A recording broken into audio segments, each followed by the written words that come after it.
Ya, selamat malam Bapak, Ibu, dan saudara-saudari sekalian. Kita jumpa kembali dalam kelas STUJK yang pada malam hari ini membahas kita ada di dalam kelas Yesus Kristus dan Penebusan yang dibawakan oleh Pendeta Agung Wibisana. Baiklah, setelah minggu lalu kita membahas mengenai siapakah Yesus Kristus itu. Pada pertemuan malam hari ini kita akan membahas mengenai supremasi dan keunikan dari pribadi Yesus Kristus. Yesus Kristus itu adalah satu-satunya manusia Allah. Dia adalah satu pribadi dengan dua natur, natur Allah dan natur manusia. Dan dia juga adalah satu-satunya pribadi yang memiliki keunikan dan semua syarat-syarat yang dibutuhkan sebagai seorang penebus. Nah, baiklah, kita akan segera mendengarkan penguraiannya yang akan dibawakan oleh Pendeta Agung di sana. Ya Pak, mari saya serahkan kelas ini kepada Bapak dan sekaligus untuk memimpin kita semua di dalam doa pembukaan. Silakan Pak Agung. Oke, kita akan siapkan ya.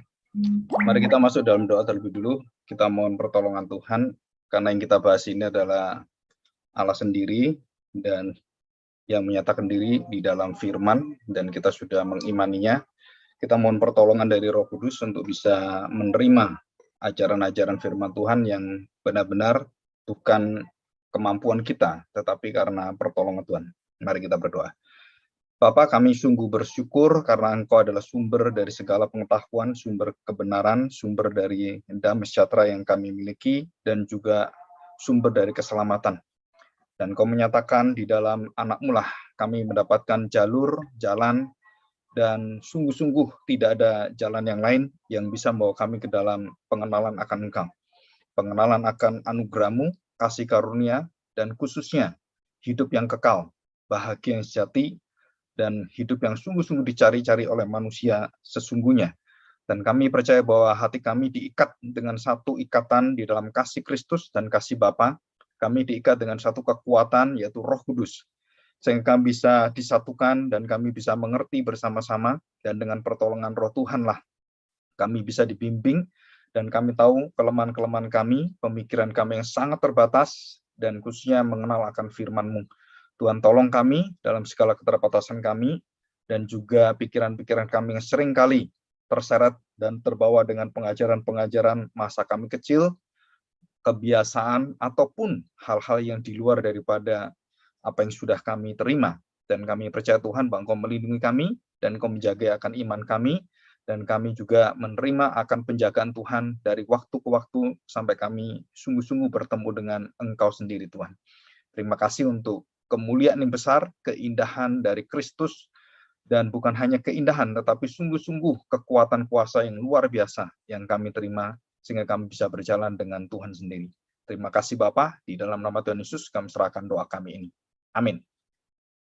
Ya, hari ini kita akan bahas satu pengenalan akan Tuhan Yesus ya, dan khususnya Sang Anak yang lebih dalam lagi.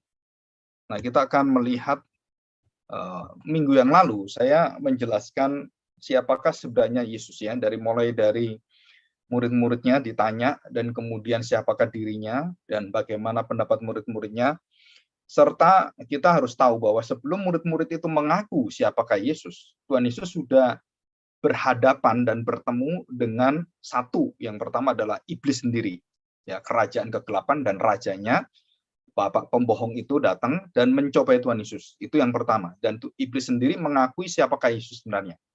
Anak Allah, Mesias, anak Allah itu ya, yang diutus oleh Allah, dan dia tahu benar siapakah Yesus karena secara keindahan di dalam diri setiap malaikat yang diciptakan Tuhan itu ada satu kekuatan bahwa mereka itu harus menyembah Tuhan. Jadi iblis sendiri walaupun dia menyangkali dan melawan Tuhan, dia tidak bisa tidak mengakui Tuhan. Jadi iblis sendiri dan dunia roh-roh jahat, ya, jadi sebelum rasul-rasul bisa mengaku Yesus itu siapa, ini dunia kegelapan, dunia roh-roh kegelapan dan roh-roh yang jahat itu termasuk iblis sudah mengenal Tuhan. Nah, ini penting ya. Kenapa penting? Karena sebelum manusia mengenal, iblis sudah mengenal. Jadi iblis itu tahu siapakah Yesus dari mulai sejak lahir sampai dia mati dan sampai dia datang kembali.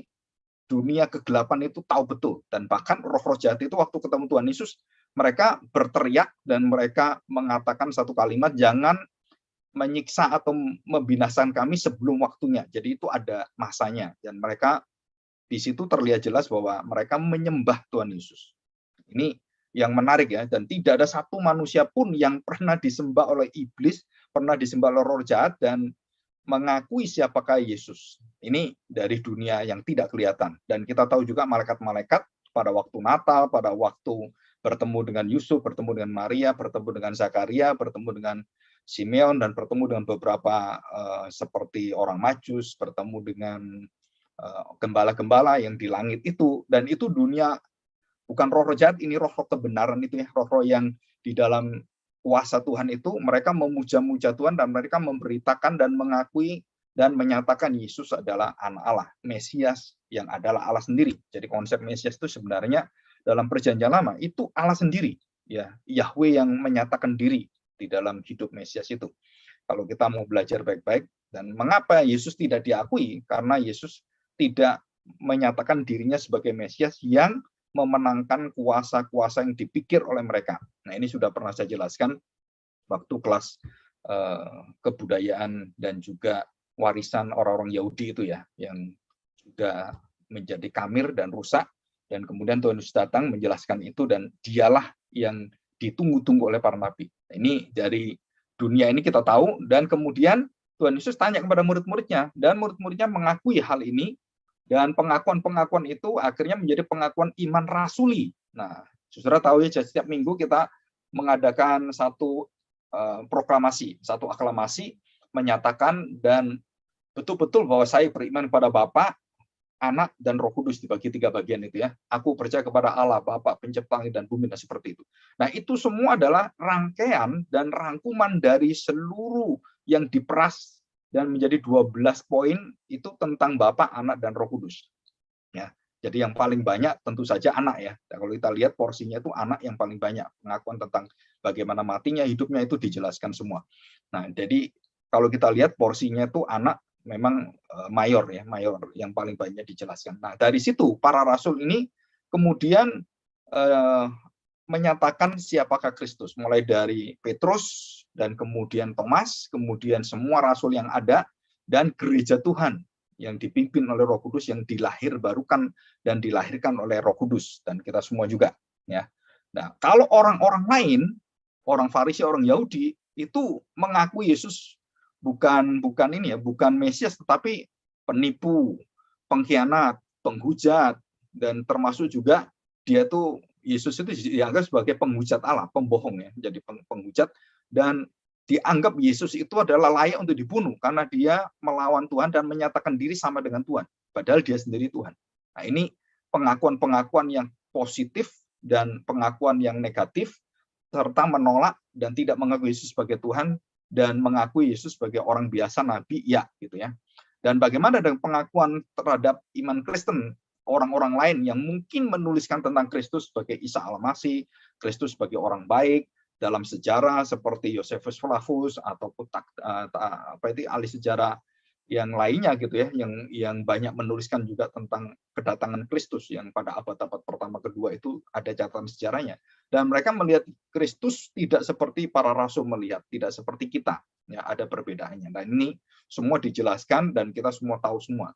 Dan kemudian kita kembali kepada para nabi. Para nabi juga semua firman yang dia nyatakan, yang dia utarakan, ya, diungkapkan oleh nabi itu semuanya menunjuk kepada satu jalan bahwa mereka harus bertobat dan menerima Mesias sebagai jaminan mereka. Dan itu semua nabi dari sejak Adam sampai Maliaki itu sama, menunjuk pada satu pribadi, yaitu Kristus.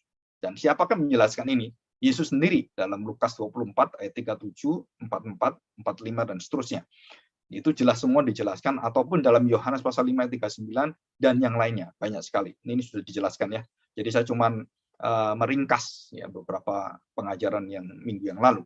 Dan kemudian kalau kita lihat bagaimanakah kemanusiaan Kristus dibuktikan. Nah, kita harus tahu bahwa kemanusiaan Kristus yang Mesias akan menjadi manusia itu sudah diprediksi dari sejak jauh-jauh hari, sejak mula manusia jatuh dalam dosa, itu sudah diberitakan. Dan dari keturunan 14 keturunan pertama, kedua, ketiga, sampai kepada Kristus itu kira-kira hampir 4.000 tahun. 4.000 tahun ya. Kira-kira hampir 4.000 tahun sekitar itu. Bayangkan 4.000 tahun itu dari manusia satu lahir manusia kemudian sampai berapa ribu kelahiran itu sampai menuju pada Kristus. Nah, itu kalau bukan karena anugerah Allah dan bukan karena cara Allah, itu tidak mungkin bisa ada seperti itu. Apalagi kalau kita lihat dijanjikan dalam 2 jalur. Jalur keimamatan, Lewi, dan jalur dari Yehuda. Jadi ini bagaimana bisa ketemunya kepada Yusuf dan Maria. Ya, jadi itu ketemunya. Jadi yang satu dari suku Lewi, satu dari suku Yehuda. Dan ketemu di situ dan menjadi pasangan suami istri.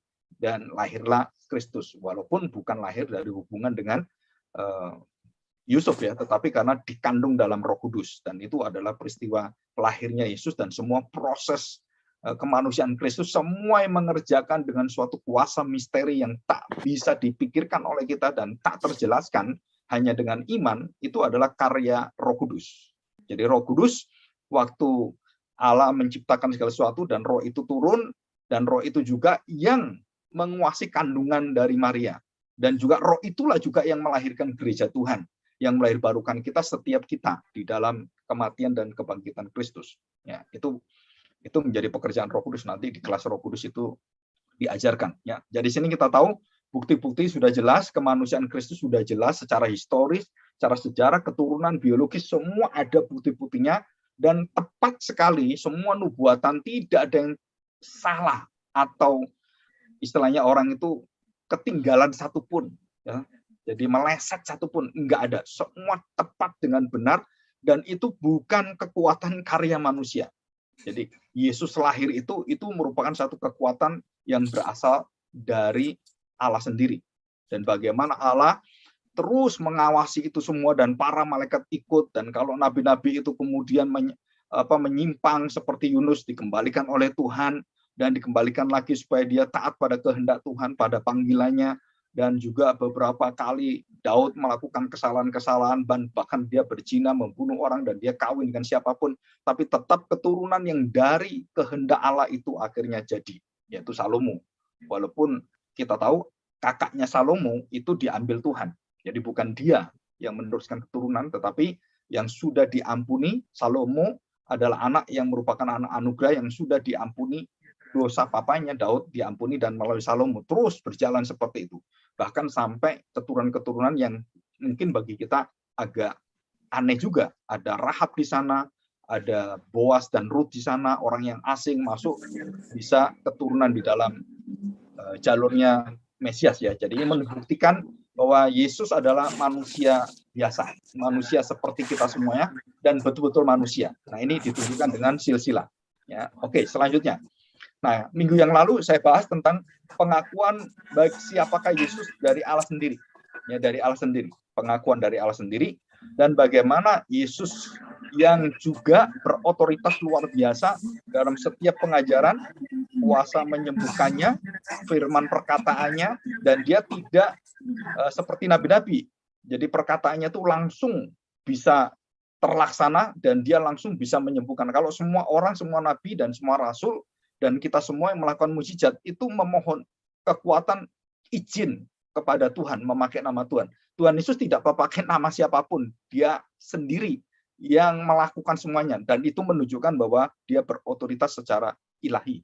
Ya, dan tidak ada satu nabi yang bisa melakukan seperti itu tanpa pertolongan kuasa Tuhan. Dan Tuhan Yesus sendiri yang berotoritas dan menakjubkan, dan semua orang sampai kaget dan takjub dan istilahnya orang apa ya, kalau orang Jawa itu terpukau gitu ya. Dalam bahasa sejarah itu seperti termenung-menung gitu. Wah, luar biasa. Sampai semua itu akhirnya mengikuti Kristus dan pengikut semakin hari semakin banyak orang-orang sakit, orang buta, orang dibawa semuanya, dan kemanapun Yesus ada itu selalu banyak orang yang datang. Bukan 1-2 ribu, ribuan orang dan puluhan ribu, dan mungkin kalau dikumpulkan pada waktu Yesus mati di Yerusalem, itu sekitar hampir 4 juta orang Yahudi kumpul di Yerusalem. Bayangkan, dan dia disalib pas hari sebelum Paskah itu ya. Jadi disalibkan dan pas hari Jumat Agung, Yesus diangkat, dan itu orang yang datang itu jutaan orang yang datang. ya, yang dari segala penjuru dunia itu orang Israel diaspora itu datang, ya. Jadi seperti orang Islam itu datang ke Mekah, ke Ka'bah gitu ya, waktu Idul Adha apapun itu nilainya kan besar sekali. Nah, seperti itu. Jadi mereka kembali ke Yerusalem, dan itu kota Yerusalem penuh orang dan banyak sekali, dan pas saat itulah Tuhan Yesus disalibkan. Dan itu sangat mengerikan sekali ya, dan kita mengerti hal ini. Jadi di situ kita lihat bahwa Tuhan Yesus bukan seperti manusia biasa. Dia manusia seperti kita dalam segala terbatasannya, ya. Seperti contoh, ada dua hal mungkin kita harus belajar ini ya. Keterbatasan manusia fisik Tuhan Yesus. Apa maksudnya, Pak? Yesus membutuhkan makanan minuman secara daging. Secara manusia fisik ini, dia tetap membutuhkan udara untuk hidup. Dia dijaga ibunya, dia disusui ibunya, dan dia diangkat, kemudian digendong ibunya, dan yang digendong itu adalah, kalau kita tahu, Allah sendiri. Jadi Allah kok digendong manusia? Loh, Allah kok harus bergantung pada manusia? Belajar berjalan, belajar mengucapkan kata-kata, belajar untuk berdiri, dan Tuhan Yesus semua belajar yang mengajari siapa? Ya, Yusuf dan Maria yang mengajari. Nah, kita kan orang tuanya pasti mengajari, dan bagaimana dia belajar sekolah, dan semuanya betul-betul itu adalah manusia secara utuh seperti kita. Ya, ini jadi bergantung pada makanan, minum, semua secara fisik, dan dia bisa lapar, dia bisa emosinya juga bisa marah, dan semuanya itu hal-hal seperti itu seperti manusia, dan itu ada dalam dirinya. Cuman ada satu hal. Nah, ini kita bahas nanti minggu selanjutnya ya. Cuman ada satu hal apa? Kemarahan dan keterbatasan Tuhan Yesus tidak membuat dia melakukan satu macam dosa pun. Jadi kalau kita lagi lapar, mungkin kita lagi emosi gitu ya, wah, kita gampang marah, kita gampang moodnya itu susah gitu ya. Apalagi kalau seorang ibu, seorang perempuan itu kan emosinya juga seringkali gampang labil gitu. Apalagi saat bulanan dan saat-saat menstruasi itu lebih-lebih lagi. Apalagi saat kehilangan anaknya, kehilangan suaminya, kehilangan banyak hal, dan mengalami satu proses ini ya, depresi, stres, dan semuanya tekanan-tekanan. Dan Tuhan Yesus mengalami itu semua, cuman dia tidak melakukan satu dosa pun. Dan ini penting sekali ini ya. Jadi keterbatasan fisik itu sebagai manusia itu tidak pernah membawa dia akhirnya jatuh supaya seperti iblis mencoba dia. Kamu kan lapar, ayo dengan kuasamu buat batu itu menjadi roti. Nah, itu otoritas dia diminta untuk ditunjukkan dan dipamerkan supaya dia menyatakan, ya, aku anak Mesias, anak Allah, dan aku punya kuasa itu, dan aku ya sangat mudah, dan bukan sangat mudah.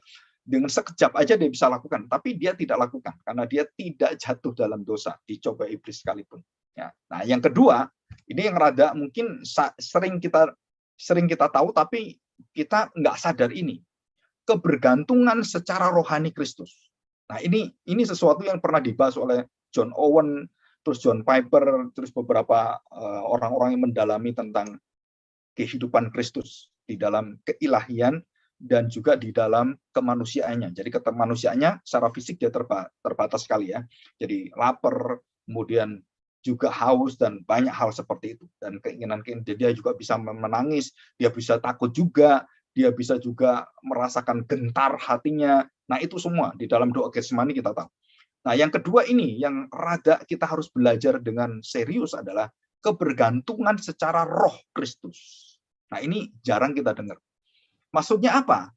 Kita seringkali mendengarkan hubungan Kristus dengan Bapa itu hubungan yang tidak pernah bisa dilepaskan dalam segala hal. Mungkin bagi kita ada satu waktu yang begitu sangat sulit sekali Bapa itu menerima anak. Kenapa? Karena Bapa meninggalkan anak menjerit dan mengatakan, Eli, Eli lama sabachthani. Nah, saudara perhatikan, itu adalah perpisahan yang dituliskan, bukan masalah perpisahan sebagai keilahian, tetapi itu adalah perpisahan dia menjadi manusia yang menebus dan menanggung semuanya. Dan di dalam kemanusiaannya dia menghampakan diri. Itu dijelaskan. Bukan dalam keilahiannya dia menghampakan diri. Enggak. Tapi dalam kemanusiaannya, dalam rupa manusia, dia menghampakan diri. Jadi di situ ya, karena dia Allah dan dia tidak bisa pakai kuasa itu karena dia harus menanggung seutuhnya. Jadi Dia bergantung kepada siapa? Dia bergantung sepenuhnya kepada Bapaknya. Jadi kebergantungan spiritual Tuhan Yesus itu sangat bergantung kepada seluruh kehendak Bapa, ucapan Bapa, perkataan Bapa yang aku ucapkan, yang aku lakukan bukan perkataanku sendiri, bukan kehendakku sendiri, bukan kemauanku sendiri, tapi semua kehendak kemauan Bapa. Jadi apa yang Bapa inginkan, saya lakukan. Jadi kalau kamu ingin tahu siapakah Bapa, ya kamu tahu siapakah saya. Kamu akan tahu siapakah Bapa. Bapa dan aku adalah satu. Saudara, ini satu pengajaran yang sangat dalam, sangat unik. Kenapa? Karena Kristus tidak pernah terlepas dari Bapa. Tidak pernah dia bisa melakukan semua tanpa Bapa. Tanpa kehendak Bapa, tanpa rancangan Bapa, tanpa kuasa dari Bapa, dan semua berasal dari Bapaknya. Bapa ini adalah sumber dari seluruh hidup Kristus. Sumber ya. Jadi seluruh hidup Kristus itu dari Bapa, dan Yesus sendiri yang menjelaskan ini. Jadi secara fisikal dia bergantung pada semesta alam dan semuanya makanan, minuman, dan secara manusia juga sama. Tetapi dalam rohani Kristus jauh lebih baik dan lebih sempurna dari Adam. Kenapa? Karena Adam jatuh dalam kebergantungan secara spiritual ini. Jadi Adam tidak bergantung pada Tuhan. Dan Kristus berhasil dan dia tidak melakukan satu kesalahan dosa pun, dan dia bergantung secara rohani, secara mental jiwanya dia, dan masa seluruh hidupnya, dan apapun yang dia lakukan kehendak Bapa lah yang memimpin dia. Dan ini adalah satu keunggulan dari seluruh hidup Kristus, dan berbeda dengan seluruh nabi yang ada dan semua manusia yang ada. Karena satu-satunya manusia yang seutuhnya bergantung kepada Tuhan Allah Bapa seutuhnya, seluruhnya adalah hanya Kristus. Dan tidak pernah ada orang yang pernah bergantung kepada Allah seperti dia. Jadi dia melakukan semua seperti itu. Nah, kita lihat sekarang, Pak, kalau Tuhan Yesus apakah juga sebagai manusia dia bermain juga? Bermain. Dia belajar membaca, menulis, menyanyi, dan dia bertumbuh dewasa seperti manusia. Jadi intelektualnya bertumbuh secara syaraf-syaraf otak, otot-otot dia masa kecil, dan dia dewasa bertumbuh seperti kita, normal seperti kita. Dan dia mulai bukan hanya fisik, tapi juga moral, religius, sosial, dan mulai imannya juga bertumbuh, dan karakter Bapaknya juga mulai menguasai dia. Ya. Dan apa yang kita lihat di sini? Kemenangan di sini ya. Jadi ini kan kemanusiaan Kristus. Nah, di dalam kemanusiaan Kristus yang tertinggi nilainya adalah ini, Saudara, yang poin keempat. Ya. Apa poinnya? Dicobai tetapi tidak mencobai. Dihina atau dicaci maki, tidak membalas dengan hina caci maki. Dia taat kepada Allah, dia taat kepada orang tua, taat pada Taurat dan seluruh hukum Taurat. Sampai yang detail sekecil-kecilnya, dia taat semuanya. Dan dia tidak pernah melanggar itu. Dan hanya karena orang-orang yang mencobai dia, yang selalu memutarbalikkan bahwa dia melanggar Sabat, dia melakukan kesembuhan pada hari Sabat dilarang, dan mengangkat tilam orang yang lumpuh itu disuruh angkat tilam, dan menurut peraturan tradisi orang Yahudi, ngangkat tilam pun nggak boleh pada hari Sabat. Ya. Padahal itu bukan artinya. Arti Sabat bukan itu. Arti Sabat sebenarnya adalah bagaimana kita berbelas kasihan. Ya, itu arti Sabat, kemurahan Allah. Jadi kalau kita melakukan persembahan, penyembahan, ibadah, saudara, ibadah kita yang tertinggi adalah memberikan hati kepada belas kasihan Allah. Jadi ibadah orang Kristen tertinggi adalah intinya itu kemurahan belas kasihan Allah, dan itu ibadah. Jadi ini satu karakter Kristus yang tidak pernah bisa dimiliki oleh siapapun. Bagaimana caranya? Dicobai tetapi dia tidak mencobai. Allah tidak mencobai siapapun. Dia dicobai terus kemudian diolok-olok oleh orang-orang, dan kemudian bangsa Israel, dan sampai berapa ratus tahun, ribu tahun bangsa Israel menolak dia bersungut-sungut dan mencobai Tuhan, mencobai Musa. Dan bagaimana Tuhan itu dihina, dihujat, dicaci maki, dan bagaimana Tuhan itu waktu menyatakan dirinya, kemurahannya dan pengorbanannya, dan dia menyatakan pertobatan kepada kita, memberikan hati yang bisa berbalik. Saudara, itu semua adalah kekuatan kelakuan dari Allah Bapa, karakter Allah Bapa yang ada dalam Kristus, dan dia nyatakan itu pada orang-orang. Dan termasuk di dalamnya adalah bagaimana dia bertindak dalam adil, kebenaran, dan di dalam seluruh hukum yang ada, dan dia menegaskan itu dengan baik. Ya, ini dari kemanusiaan. Ya, kita akan bahas nanti khususnya dalam penebusan ya, bagaimana cara penebusan dan apa makna dari penebusan itu. Kita lanjutkan. Nah, sekarang kita lihat keilahian Kristus. Nah, dari ucapan seorang yang bernama Petrus dan mengatakan bahwa perkataanmu adalah perkataan hidup yang kekal. Dan itu tidak pernah dikatakan, ya ini ada di sini ya. Dan itu tidak pernah dikatakan oleh siapapun. Dan tidak pernah ditujukan kepada siapapun kecuali pada Kristus. Jadi tidak pernah dalam Alkitab itu ada orang berbicara bahwa perkataanmu adalah perkataan yang membawa hidup yang kekal. Kepada siapakah kami akan pergi? Nah, itu dikatakan oleh Petrus. Ini awal sudah saya jelaskan ya. Jadi penting sekali. Jadi Kristus itu adalah siapa sebenarnya? Jadi bukan hanya manusia biasa, bukan hanya manusia baik, tetapi perkataannya itu ada perkataan yang kekal. Ajarannya dan Injil yang dibawa itu, berita yang dibawa adalah berita sukacita yang membawa kita hidup kekal. Dan saudara, ini satu iman yang membuat kita bisa mendengar, dan iman itu lahir.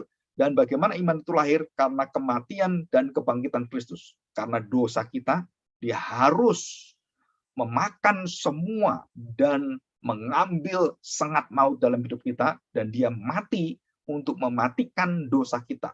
Dia mati untuk membunuh dosa yang mematikan kita, yang tidak pernah bisa kita lawan itu. Dan Kristuslah yang mematikan apa yang mematikan kita. Dan itu perkataan yang saya ambil ini dari John Owen ya. Jadi kematian Kristus yang mematikan kematian dosa dan membuat dosa itu tidak bisa bertahta lagi dalam diri kita. Jadi orang Kristen itu adalah orang-orang yang sudah menguasai hidupnya dan orang yang bisa mengalahkan segala perbudakan dosa, ya, segala belenggu dosa. Karena apa?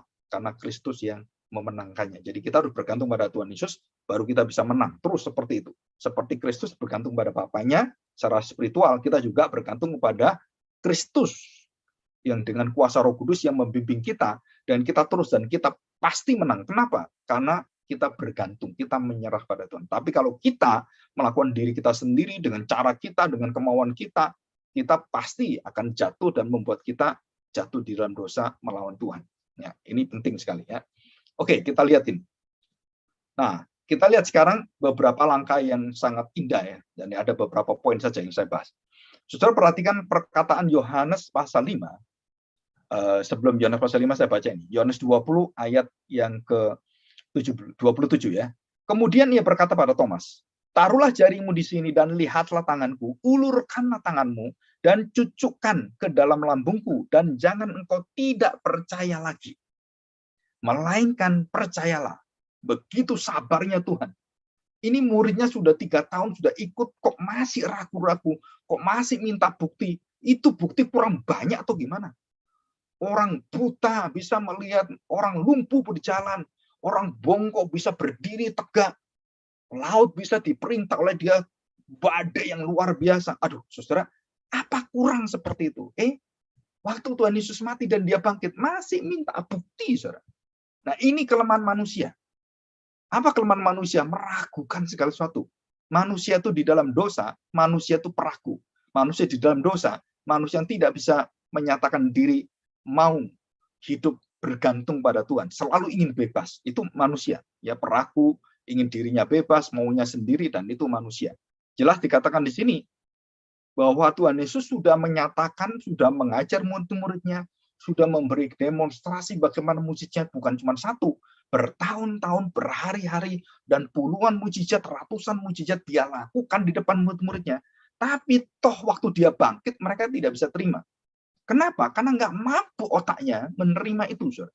Kenapa? Karena itu adalah kekuatan ilahi yang bisa membuat kita mengerti. Dan kemudian Thomas mengatakan, aku ingin mencucukkan, kalau enggak aku nggak mau percaya. Dan Tuhan dengan kemurahan hatinya, bukan berarti kita terus menuntut Tuhan seperti Thomas. Saudara, itu iman yang salah. Iman Thomas adalah iman yang penuh dengan kelemahan. Dan Tuhan Yesus katakan di sini, nanti kita lihat ya. Jadi waktu dia mencucukkan tangannya ke lambung Tuhan Yesus, dan dia jelas melihat itu, baru dia jatuh, dia menyembah Tuhan, dan dia mengatakan, ya Tuhanku, Allahku. Jadi bukan, ya guruku, ya nabiku. Bukan, saudara. Pengakuannya sudah lain. Pengakuannya bukan cuma nabi, guru, bukan. Tapi dia mengatakan, Engkau Theos, Yahweh. Itu bahasa aslinya Tuanku, Allahku. Kamu adalah the Lord, Kurios. Dan Theos, saudara, itu adalah satu ungkapan bagi Yahweh dalam perjanjian lama. Engkaulah Yahweh, Tuanku, Allahku, Rajaku, dan semuanya. Dan Thomas menyatakan itu. Nah ini perkataan Thomas, 28. Thomas menjawab dia, ya Tuhanku dan Allahku. Kata Yesus kepadanya, karena engkau telah melihat aku, maka engkau percaya dan membuktikan semua kan. Berbahagialah. Nah ini iman kita. Bukan iman pada tuntutannya Thomas, tapi iman kepada perkataan Kristus. Karena tidak semua orang bisa mencucukkan tangannya kepada badan Kristus. Itu hanya Thomas, dan kita nggak mungkin ingin membuktikan itu sekarang. Mustahil, nggak mungkin. Nah di sini dikatakan Tuhan Yesus, kata Yesus kepadanya, karena engkau telah melihat aku, maka engkau percaya. Berbahagialah mereka yang tidak melihat, namun percaya. Terus percaya dari mana? Mendengar. Roma 10 ayat 17. Ya, Roma 10 ayat 17 dikatakan bahwa firman itu dari pendengaran. Pendengaran akan firman. Jadi kita bukan melihat, aku ingin buktikan, aku ingin lihat. Kalau aku lihat, nah saya percaya. Nah Tuhan katakan berbahagialah. Artinya ada tingkatan iman yang lebih kuat dan lebih stabil, lebih permanen, dan lebih dijaga Tuhan, dan itu adalah topangan yang kuat sekali. Apa? Berbahagialah engkau tidak melihat. Nah sekarang banyak orang-orang yang ikut Tuhan, ikut gereja Tuhan dan mencari gereja, yang senang dengan kuasa-kuasa melihat. Wah mujizat terjadi. Wah saya kemudian disembuhkan oleh Tuhan. Wah saya mengalami ini. Wah saya mengalami ini. Saudara, itu semua adalah hal-hal yang bersifat sangat sementara, dan itu bukan fondasi iman kita. Saudara, kenapa? Karena mujizat-mujizat tidak membuat murid Tuhan Yesus beriman kepada dia. Malah ragu. Membuat dia kemudian ingin membuktikan. Kalau aku buktikan. Dengan belas kasihan Tuhan, Thomas diberitahukan itu.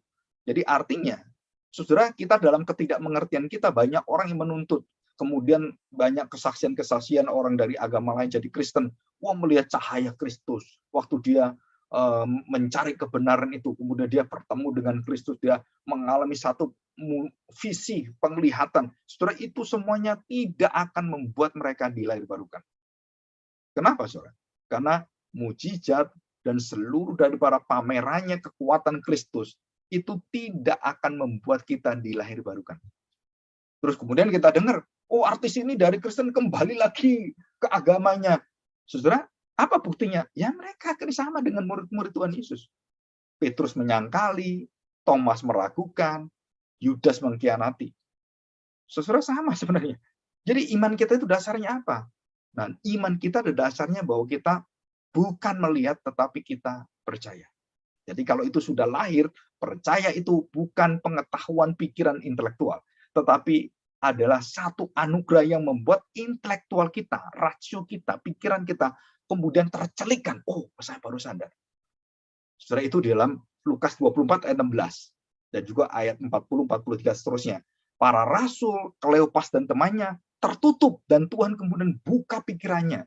Dan waktu dia ingin menyatakan kebangkitannya, saudara, Tuhan harus membuka pikiran mereka yang tertutup, yang terselubung dengan seluruh pengajaran yang salah. Dan akhirnya Tuhan buka. Baru dia sadar, oh benar ini. Dan semua, bukan hanya Kleopas dan temannya, tapi semua rasul dibuka pikirannya oleh dia. Dan itu tercatat dengan baik.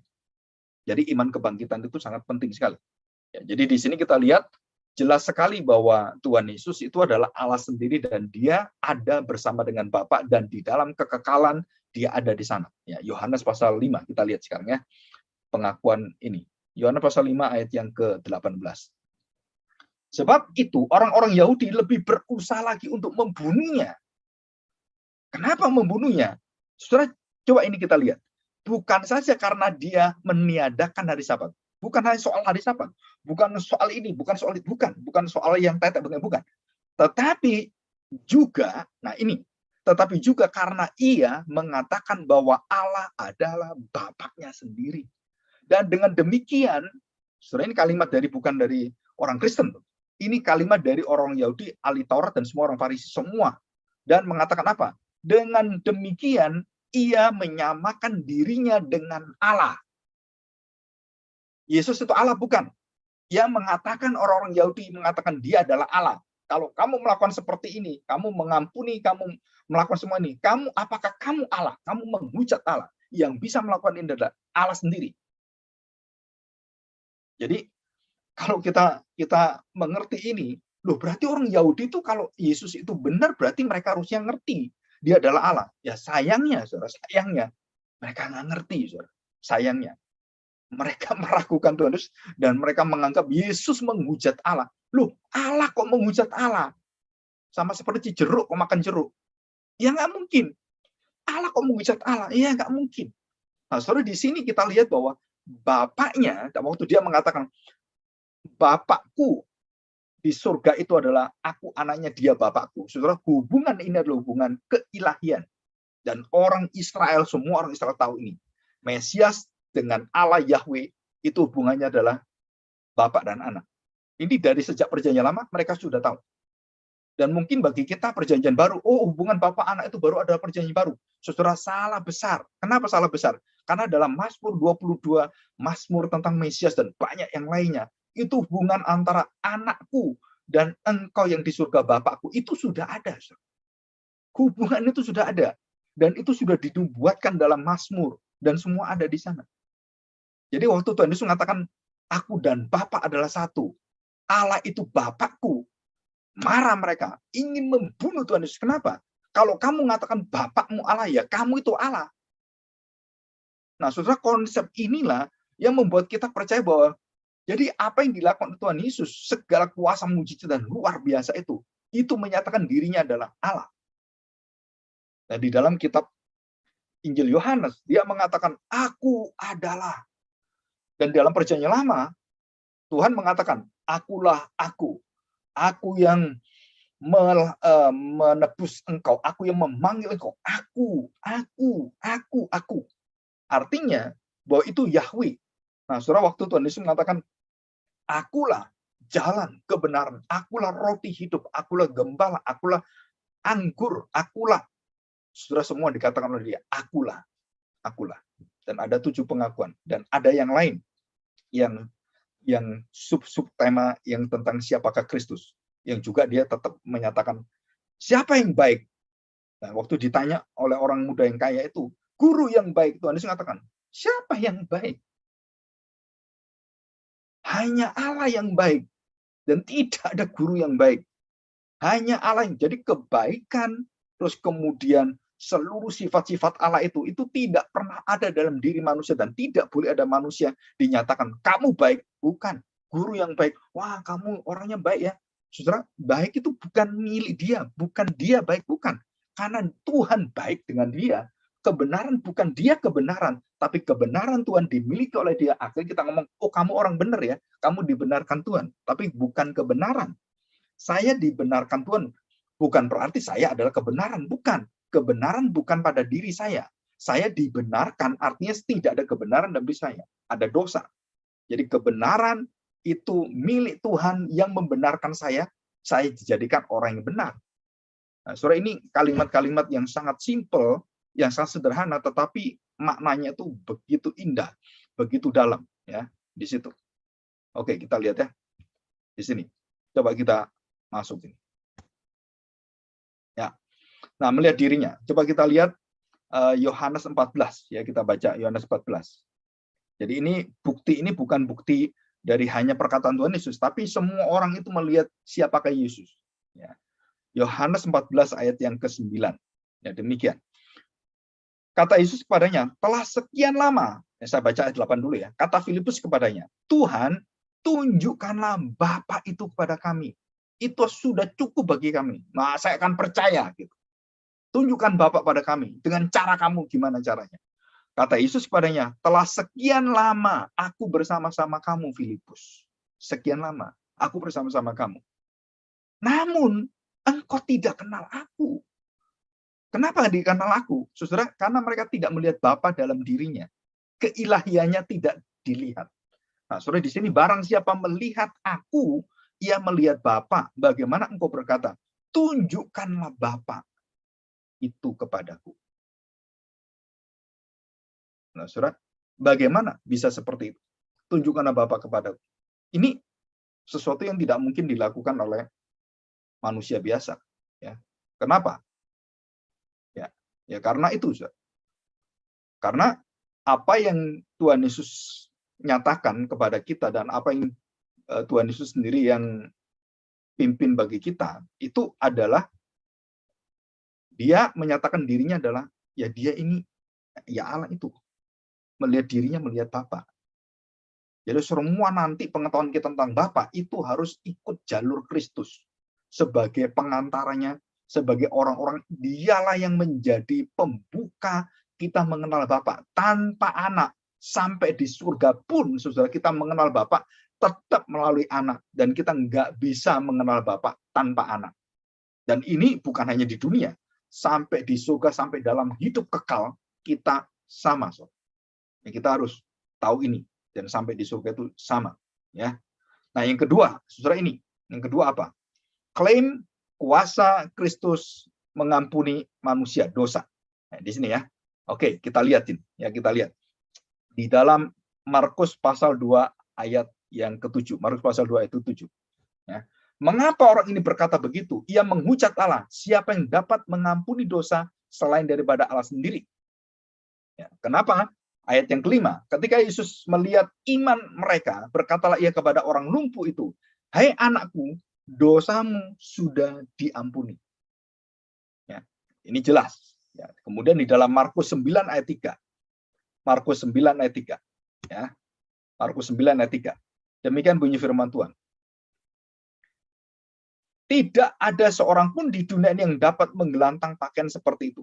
Maka tampaklah kepada mereka Elia bersama dengan Musa. Keduanya sedang berbicara dengan Yesus.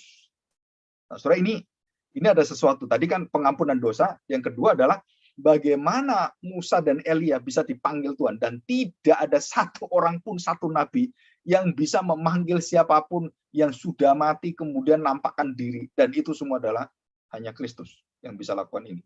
Ya, hanya Kristus yang bisa lakukan. Nah, saudara, kita belajar mengapa mengampuni itu adalah karakter Allah dan tidak ada orang yang bisa mengampuni kecuali Allah. Dan ini satu doktrin penting, satu teologi yang penting di dalam iman orang-orang Yahudi, termasuk orang Kristen. Yang bisa mengampuni kamu adalah Allah sendiri. Saudara, ini penting sekali. Kenapa? Karena yang bisa menerima dosamu adalah orang yang tidak berdosa. Yang bisa menerima kamu dalam segala kelemahanmu adalah orang yang tidak ada kelemahannya. Orang yang bisa mengerti kamu dalam segala kebejatan kamu adalah orang-orang yang memiliki satu hati yang bergantung kepada Tuhan. Dan itu hanya di dalam Kristus dan dalam kuasanya. Dengan klaim mengampuni dosa. Jadi kalau kita lihat waktu Tuhan Yesus menyatakan diri mengampuni dosa dan berkali-kali orang disembuhkan, diampuni dosanya. Terus kemudian orang berzina, perempuan yang berzina itu perempuan yang kerasukan, diampuni dosanya dan dia mengatakan dosamu diampuni, dosamu diampuni. Itu melukai hati dan pengertian iman orang-orang Yahudi yang salah. Dan dalam kesalahan itu mereka tertutup dan mereka mengatakan Yesus menghujat Allah. Dan mereka marah, mereka ingin membunuh Tuhan Yesus. Dan tua-tua ahli Taurat, orang Farisi semua berkumpul. Dan satu tujuannya apa? Ini orang harus dibinasakan. Nah, saudara, kenapa? Dia layak untuk dibunuh dan kita harus bunuh dia dengan cara apapun. Jadi waktu Tuhan Yesus menyatakan keilahiannya, Bapa itu dengan dia adalah satu, anak berasal dari Bapa dan Bapa itu adalah Allah sendiri dan dia menyatakan Bapa itu Allah dan Allah itu Bapa saya. Artinya ya kamu Allah, anak pun anak berasal dari Bapa dan bersama dengan dia selama-lamanya ya pasti kamu Allah, kamu menghujat Allah. Nah, ini pikiran ini tentang hubungan Bapa anak itu di dalam orang-orang Kristen zaman sekarang itu nggak terasa. Nggak terasa. Kenapa? Itu hanya terasa kepada orang Yahudi yang mengerti latar belakang ini semuanya. Dan kita waktu mendengarkan Bapa dan aku satu, ya Yesus dan Bapa satu. Tetapi kita tidak mengerti di belakang itu Tuhan Yesus menyatakan keilahiannya. Tuhan Yesus menyatakan dia adalah Tuhan Yahweh itu sendiri. Karena yang bisa mengampuni hanya Bapa. Nah, contoh secara praktisnya, kenapa? Nah, saudara perhatikan baik-baik. Petrus bertanya kepada Tuhan, Tuhan, berapa kalikah kami mengampuni saudara kami? Nah, menurut ajaran tradisi orang Yahudi, 7 kali. Jadi 7 kali itu artinya 1, 2, 3, 4, 5, 6, 7. Nah, kalau sudah 7, berarti yang ke-8 kamu nggak diampuni. Nah, saudara perhatikan. Jadi pengampunan Allah yang tak terbatas ini, penerimaan atas dosa kita yang tak terbatas dan menghapuskan dosa kita, itu dibatasi dengan angka 7. Artinya 7 adalah terus-menerus Tuhan akan ampuni kalau kamu menerima dan percaya kepada Dia. Segala dosamu akan dibereskan Tuhan. Bukan hanya masa lalumu, bukan hanya sekarang, dan dosa-dosa masa depan pun yang kamu akan lakukan, yang kamu juga belum lakukan, itu dijamin oleh Tuhan, diampuni Tuhan. Itu artinya angka 7. Jadi bukan 7 artinya secara fisikal. Bukan 7 artinya secara hitungan manusia. 1, 2, 3, 7. Nah, Tuhan Yesus kemudian menjawab perkataan Petrus. Dengan jawaban apa? Pengampunan itu. Tuhan mengatakan, ampunilah 70 kali 7 kali. Jadi 70 kali 7 kali. Nah, surah ini juga gematria. Gematria itu artinya apa? Bahwa angka-angka dalam orang-orang Yahudi, dalam hidup orang Yahudi, itu memiliki makna, angka-angka ini. Jadi kalau kita perhatikan, 70. Loh, kenapa 70? 7 kali 10. Loh, kenapa 10? Terus kenapa 7 kali lagi? Dan itu dikali kelipatan dari 10 dari 7. Surah ini mengandung satu teologi, satu pengajaran bahwa itu semua adalah Allah yang lakukan, bukan kita. Jadi pengampunan itu bukan bergantung pada saya bisa mengampuni atau tidak, saya menerima kamu atau tidak, tapi pengampunan itu berdasarkan kepada penerimaan dan kuasa Allah. 70 kali 7, bukan seperti kamu 7 kali. Jadi dihitung, bukan. Kalau ke-8, udah nggak ada maaf bagimu. Tidak ada ampun bagimu. Selesai sudah. Kita sudah berpisah. Kamu harus dihukum. Selesai. Seperti itu. Jadi kalau kita lihat, perhatikan, saudara. Kalau kita lihat, bukan seperti itu maksudnya gitu ya. Bukan seperti itu yang diajarkan. Bahwa saya mengampuni apa yang Tuhan lakukan dan Tuhan ampuni. Bukan karena saya. Itu artinya 70 kali 7 kali. Jadi pengampunan itu bukan bergantung pada kamu. Keselamatan bukan pada kamu. Kamu bisa menerima orang berdosa bukan karena kamu memiliki Kristus. Kamu percaya kepada Tuhan. Kamu bisa mengampuni 70 kali 7 kali. Nah, saudara, ini penting sekali. Kenapa? Karena banyak orang Kristen yang mengungkap pengampunan dengan peristiwa-peristiwa dan kemudian selesai dia. Udah, saya nggak mau lagi. Ya, seperti itu. Nah, kalau kita lihat, sebenarnya bukan seperti itu. Sebenarnya adalah pengampunan itu adalah hanya Allah yang bisa mengampuni. Kebaikan itu hanya Allah yang bisa memberikannya. Baik, itu milik Allah. Pengampunan milik Allah. Jadi semua bersumber pada Allah. Dan kita hanyalah agennya, alatnya, menjadi mercusuarnya, menjadi corongnya, menjadi, kalau orang itu, ini loh, kamu hanya sebagai penyampainya. Jadi kamu bukan pengampunnya, tapi kamu menyampaikan pengampunannya. Jadi kalau saya mengampuni kamu, bukan karena saya, karena Tuhan yang memerintahkan saya, supaya saya mengampuni kamu. Bagaimana mengampuni? Ya seperti Tuhan nantinya. Kalau kamu diterima Tuhan, ya saya harus terima kamu. Yunus tidak mau Tuhan mengampuni bangsa Niniwe. Kenapa? Saya ngabarkan Injil. Nggak mau saya di sana. Oh, itu biadab, bangsa kejam sekali. Itu kurang ajar. Itu yang masalah dengan bangsa Israel. Itu bangsa yang nggak bisa, nggak boleh diampuni. Kenapa? Dosanya nggak ketulungan. Nah, saudara, kita tahu ada Sodom Gomora kan? Dan Tuhan sendiri yang mengukurnya, bukan kita. Tapi waktu Tuhan meminta Yunus untuk mengampuni, membawa pengampunan, Tuhan membawa pertobatan, dan dia nggak mau, maka Tuhan didik Yunus. Dan juga seperti kita. Sampai akhirnya dia harus taat dan dia harus menerima. Baru dia lihat, betapa agungnya hatimu, Bapak. Betapa indahnya pertolongan dan kemurahan-Mu. Nah, di situ Yunus dibukakan bahwa Tuhan itu memiliki satu hati yang begitu besar dan pengampunannya tidak bergantung kepada pandangan kita, kepada hati kita. Dan hanya Allah sendiri. Hikmatnya, bagaimana dia memilihnya, semua itu adalah sempurna dalam diri Allah. Dan kita tidak bisa mengganggu ini. Jadi kalau kita tanya, kenapa saya diampuni ya? Kenapa saya bisa percaya? Kok dia nggak bisa percaya? Kenapa saya bisa percaya? Kenapa suami saya nggak bisa? Bapak saya nggak bisa? Kenapa? Saudara, itu semua hikmat Allah, bukan kita. Bukan kita yang menuntut kemudian Allah menjadikan dia lahir baru percaya pada Tuhan. Nggak bisa. Saudara. Semua bergantung pada kuasa Tuhan dan khususnya pekerjaan Roh Kudus. Dan kita harus tahu ini. Ya, ini. Jadi klaim tentang pengampunan dosa, menerima orang berdosa dan menyembuhkan, dan Tuhan Yesus menyatakan aku dan Bapa adalah satu. Dan itu adalah menyatakan keilahiannya. Dari seluruh apa yang dia lakukan dalam kuasa mujizatnya, nanti kita akan masuk yang terakhir, dalam kuasa mujizatnya, saudara tahu, seluruh mujizat selain Tuhan Yesus itu memakai nama Tuhan Yesus. Dan Tuhan Yesus waktu melakukan mujizat, dia nggak perlu pakai nama siapapun. Dan dia menyatakan langsung, dan dia langsung jadilah, sembuhlah, dan tidak seperti kita. Waktu kita mendengarkan orang yang disembuhkan, oh ada prosesnya begini. Tuhan Yesus langsung disembuhkan dan tidak pernah balik sakit lagi. Dan banyak orang ingin membuktikan, wah saya kalau kita mengatakan, oh saya sembuh gitu. Dan banyak orang diteliti kesembuhan itu hanya sementara, hanya sugesti. Dan waktu lebih dalam lagi, dan banyak yang laporan-laporan seperti itu bahwa mujizat-mujizat itu hampir sebagian besar mujizat itu sebenarnya nggak pernah terjadi. Saudara, kenapa? Karena itu adalah satu hati yang disugesti, dan itu menurut penelitian yang ada. Tapi adakah bahwa kita percaya mujizat? Kita percaya ada mujizat, ada. Dan fungsi mujizat itu adalah tidak pernah melahirbarukan kita, melahirbarukan manusia.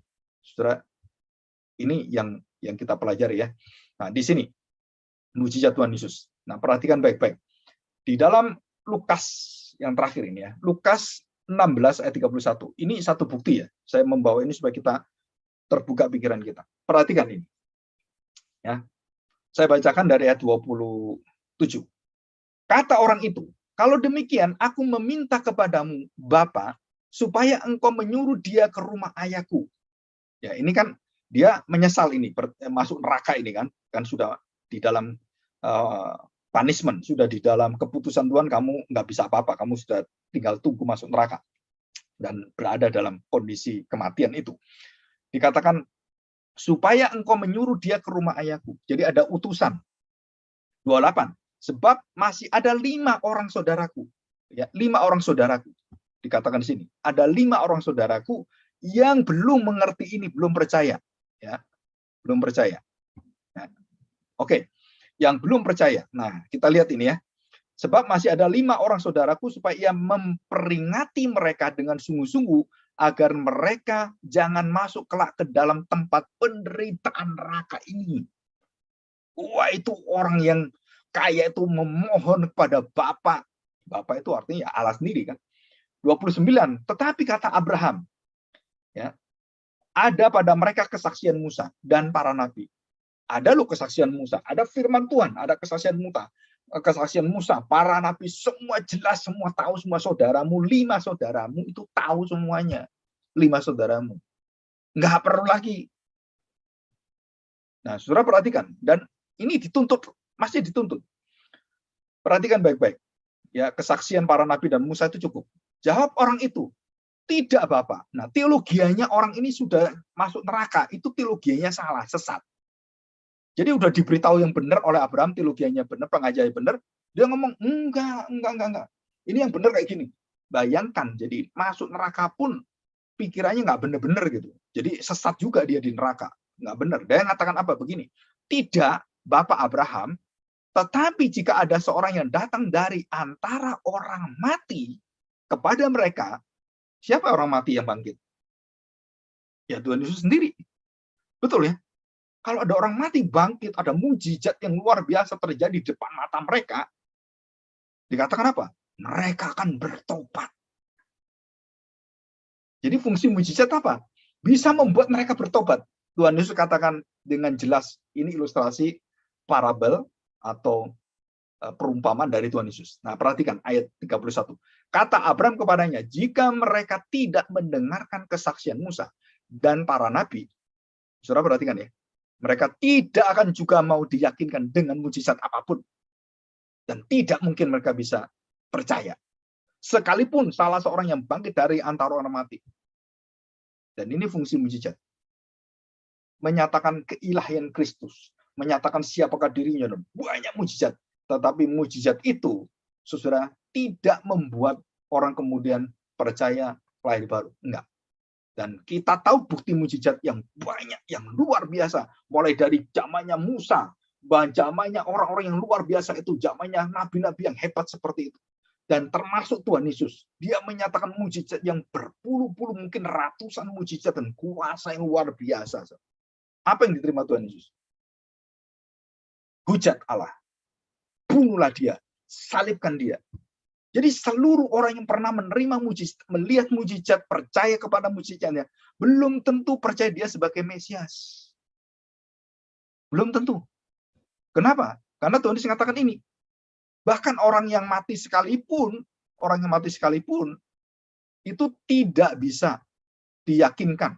Dan Tuhan Yesus melihat semua memusuh dia, ingin membunuh dia. Ingin membunuh dia. Jadi mujizat menghasilkan permusuhan kepada Allah. Jadi mujizat menghasilkan permusuhan kepada Allah dan penyangkalan tentang keilahian Kristus. Jadi ini sangat aneh sekali, saudara. Jadi kalau gereja-gereja sekarang mengejar tentang mujizat, itu artinya menuju kepada penyangkalan tentang keilahian Kristus. Dan mereka tidak pernah mau belajar tentang Kristus yang mati, bangkit, dan mau menderita bagi kita, dan kita juga mau menderita, memikul salib, menyangkali diri, saudara-saudara tidak akan pernah masuk dalam kerajaan surga. Hidup yang kekal. Walaupun engkau menerima semuanya, engkau sedang memusuhi Tuhanmu. Engkau sedang membunuh Tuhanmu. Seperti bangsa Israel, seperti murid-murid juga, dan yang paling tragis adalah kita akan jadi seperti Yudas, mengkhianati Tuhan dan menjual Tuhan kita dengan sepiring kacang merah seperti Esau. Dan kita selalu seperti itu. Jadi keilahian Kristus yang dinyatakan dan didemonstrasikan tidak membawa orang-orang percaya kepada dia, malah memusuhi dia, meragukan dia, melawan dia, dan menyalibkan dia. Jadi keilahian Kristus itu tidak bisa ditolak, betul. Mereka percaya betul. Tetapi dosa mereka tidak terbereskan. Bagaimana dosa mereka terbereskan? Saudara, satu-satunya jalan adalah dia mati bagi mereka. Ya Bapa, ampunilah mereka. Saudara, perkataan itu menjangkau semua orang berdosa termasuk pembunuh dia. Tetapi di hadapan Bapa akhirnya menjadi limited atonement. Penebusan yang terbatas. Kenapa? Karena yang menerima doanya dia, menerima pengampunan dia, itu semua adalah Bapa. Dan dia memohon kepada Bapa loh. Bukan dia sendiri yang mengampuni, bukan. Ya Bapa, ampunilah mereka karena mereka tidak tahu apa yang mereka buat. Dan siapa mengampuni Bapaknya? Dan semua Bapaknya yang punya kehendak, punya rancangan, dan siapa yang memilih semua Bapaknya. Jadi bukan dari dia. Dan ini satu keprihatinan yang luar biasa. Dan kalau kita juga sama dalam hidup kita, mencari penyelesaian masalah-masalah kebutuhan kita, dan hanya itu, kita hanya ingin Tuhan menjadi bawahan kita, menjadi dukun kita, dan menjadi paranormal kita, atau menjadi pesuruh kita, atau menjadi budak kita. Saudara, kita nggak pernah lihat Tuhan yang menyelamatkan. Kalau kita seperti Sadrak, Mesak, Abednego, kita seperti Esther, kita seperti orang-orang yang betul-betul beriman kepada Tuhan, dan mereka tahu bahwa Tuhan bisa menolong dan tidak bisa menolong. Artinya tidak mau menolong kita ya. Jadi waktu Sadrak, Mesak, Abednego diminta untuk masuk ke dalam penyembahan berhala, dia tidak mau. Dan kalau Tuhan tidak menolong kamu, dia mengatakan apa? Kalaupun Allah kami tidak menolong kami tetap percaya Allah kami. Kenapa? Karena Allah yang tidak menolong bukan berarti dia bukan Allah yang baik. Tidak menolong berarti dia tahu apa yang menjadi kekuatan dalam hidup kami. Dan bagaimana dia melindungi kami, menjaga kami. Kalau toh kami mati, kami tahu. Berarti inilah panggilan kami. Nah, saudara, iman seperti ini, iman inilah yang harus diajarkan. Melihat keilahian Kristus yang melahirbarukan kita. Di mana? Di dalam bukan mujizatnya, bukan karyanya, bukan semua. Tapi bagaimana kami harus mati dan bangkit dari ketiga. Dan inilah inti iman kita. Dan inilah inti penebusan. Saudara, ini sesuatu yang sangat-sangat penting sekali Dan dikatakan dalam 1 Korintus 15:14 dari ayat 13, 14, 16, 17 khususnya, 14 dan 17 dikatakan, kalau kamu percaya Kristus mati, tapi tidak percaya dia bangkit, semua sia-sia, iman kita sia-sia. Jadi kalau saya tidak percaya pada iman kebangkitan, kematian dan kebangkitan Kristus, tapi saya percaya dan mengagungkan bagaimana kamu mujizat, bagaimana kuasa saya hidup menjadi orang yang bisa sehat, tidak bisa sakit, gitu kan? Dan banyak orang seperti itu, kalau sakit imannya kurang. Dan kalau kita lihat bagaimana Ayub yang sakit, dan kemudian hancur seperti itu tubuhnya, keluarganya, pekerjaannya dihabisin semuanya oleh setan gitu kan, oleh iblis. Tetap dia melihat Tuhan sebagai Tuhannya, walaupun dia tanda petik rada nggak bisa terima. Dia menuntut Tuhan, apa salahku? Kok aku ngalami ini semuanya? Mana mujizatmu? Mana kuasamu? Tuhan diam aja. Kenapa? Karena dia tahu siapakah Ayub. Karena dia tahu bagaimana dia membangun iman Ayub yang seperti emas akan muncul. Pada saat apa? Pada saat Tuhan tidak menampakkan diri, itu artinya bahwa kita melihat Tuhan yang sejati. Pada saat Tuhan tidak menampakkan diri, saudara, bagi mata kita, tapi iman kita, kepercayaan kita melihat sesuatu yang lain, keilahian, keindahan, dan cahaya kemuliaan daripada Kristus itu, dan kita percaya, saudara. Jadi waktu kita melihat bahwa apa yang kita lihat tidak membuat kita bisa menerima seperti kita mendengar firman Tuhan dan kita percaya. Jadi iman kita betul-betul bukan dibangun karena apa yang kita lihat, tetapi apa yang kita dengar, yang kita percaya. Dan semua orang yang sudah menerima Kristus, dan mengapa Kristus harus datang sampai 40 hari, dia mengulangi seluruh pelajarannya, dia mengulangi seluruh apa tujuan hidupnya, selama 40 hari dan lebih kurang 500 orang. Di dalam Kisah pasal pertama, saudara kalau tahu, dan juga dalam Korintus, ada 500 orang saksi, dan di situ Tuhan berulang-ulang selama 40 hari Tuhan Yesus berulang-ulang menyatakan ini.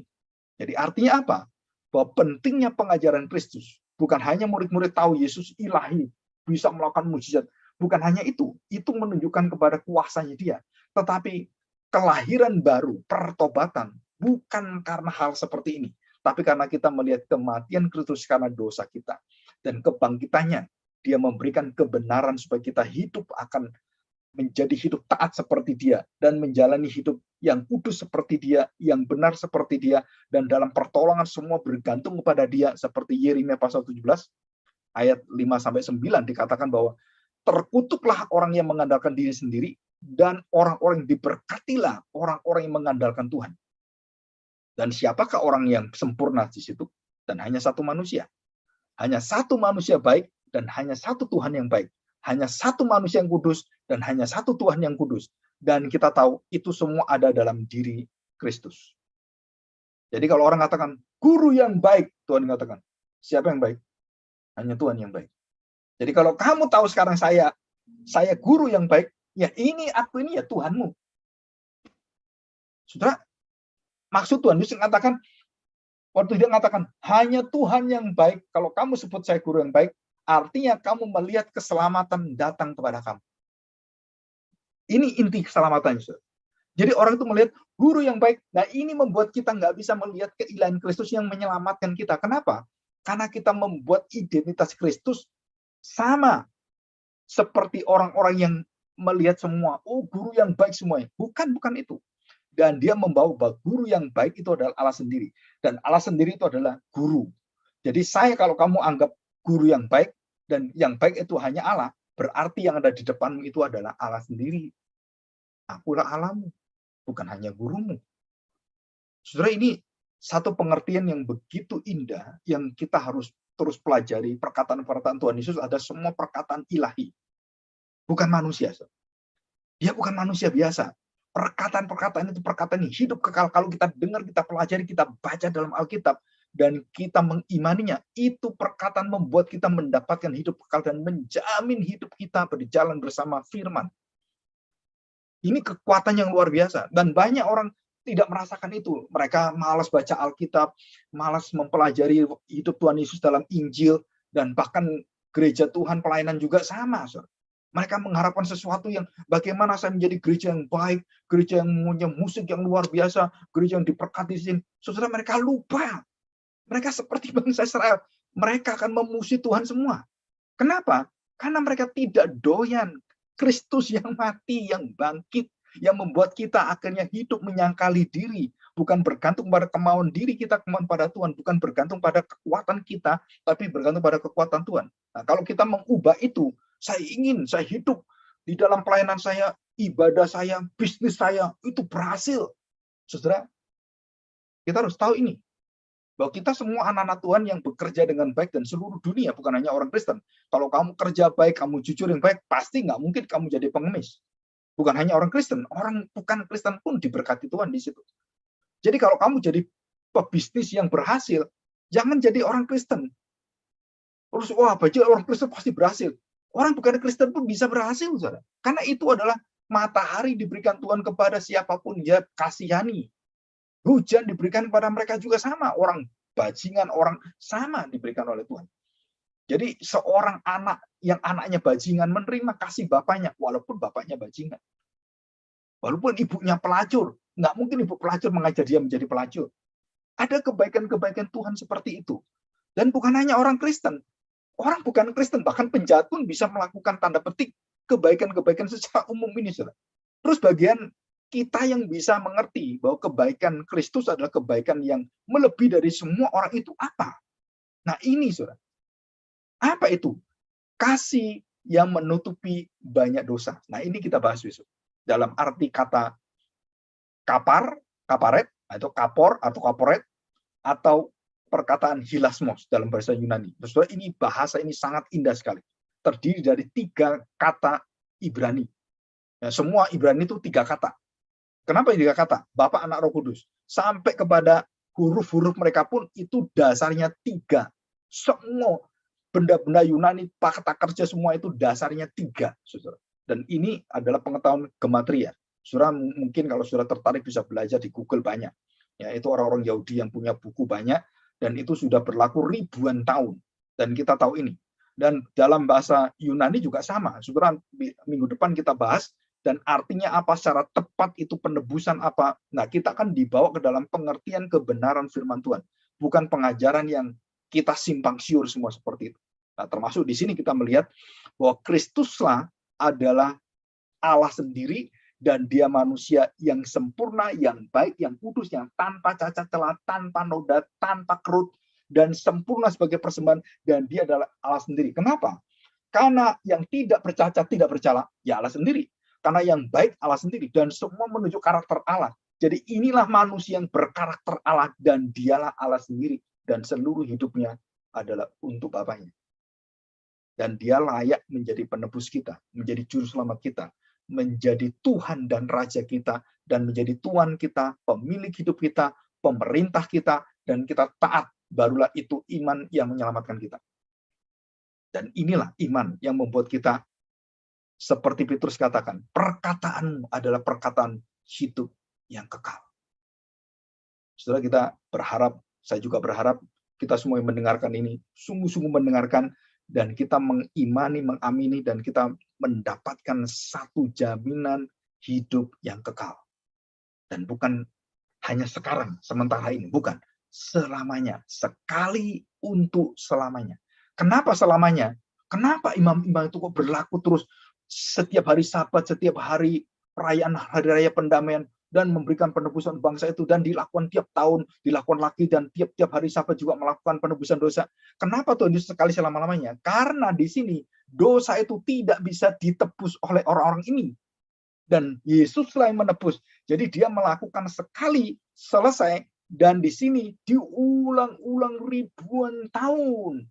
Dari minggu ke minggu, dari Sabat ke Sabat, dan kemudian dialah pemilik Sabat, pencipta Sabat, dan dialah penggenap Sabat, dan dia melakukan hanya sekali hari Sabat, dia lakukan kematiannya dan kebangkitannya di hari Sabat.